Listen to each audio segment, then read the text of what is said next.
brought to you by Silver Pumps. Top quality और consistent performance के लिए सिर्फ सिल्वर पंप्स नाम याद रखना।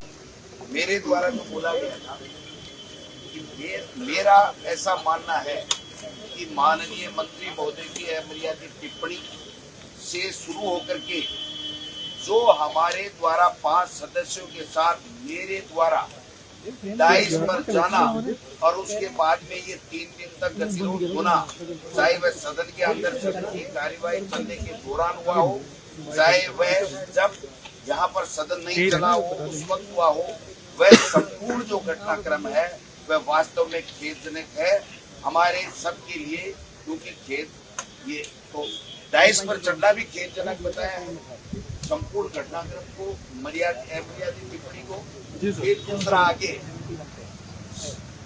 संपूर्ण घटनाक्रम शुरू से आखिर तक जो भी हुआ वह निश्चित रूप से खेदजनक है।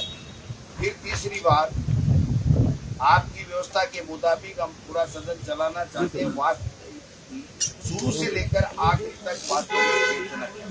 अब जो अध्यक्ष कह रहा है वो कह रहा है कि आप डाइस पर गए उसका खेद प्रकट करें। मैं ये कह रहा हूं कि बाकायदा मैंने ये कहा है कि अमर्यादित टिप्पणी मेरा व मेरे साथ 5 व्यक्तियों का वहां पर जाना, डाइस पर जाना और उसके बाद में जितना भी हुआ वो सारी की सारी चीजें खेद। इससे ज्यादा और कोई क्लियर कुछ हो नहीं सकता, इससे ज्यादा कुछ नहीं हो सकता। और अगर वो ये कहे कि माफी की बात हुई, वो गीता पे आग रख के कहते हैं कि माफी की बात हुई थी, मैं जिंदगी में अभी जाके मांगूंगा। मतलब ये गलत करना, मंत्री को बचाना और हम लोगों को प्रताड़ित करना, क्योंकि बताने के बाद इनके पास में कुछ नहीं। अगर वो डास्ट पे चढ़ने वाली बात की नहीं कर रहे हैं तो ये खेदजनक सब है। तो मतलब इस तरीके से साहब बिल्कुल ये नहीं है।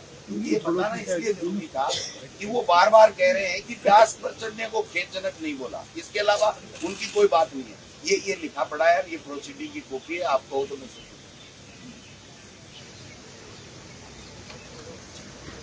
सिंह डोटासरा बता रहे थे कि हमने जो कुछ है वहां पर खेदजनक शब्द का इस्तेमाल किया है। जो भी अंदर बात हुई थी उस बात की हमने पालना की है और चाहे तो वो गीता पर हाथ रखकर कसम खा लें कि ये बात हुई थी कि नहीं हुई थी। माफी शब्द की बात नहीं हुई थी और खेदजनक शब्द हमने 3 बार बोला है। डायस पर चढ़ने को भी बोला है, जो कुछ हुआ वही बोला है और अंदर जो भी अमर्यादित टिप्पणी की गई थी उन सब के लिए हमने खेदजनक शब्द का इस्तेमाल किया है।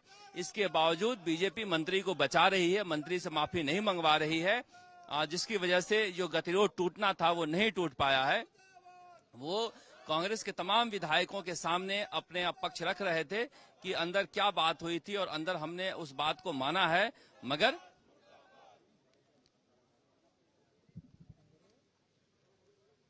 अब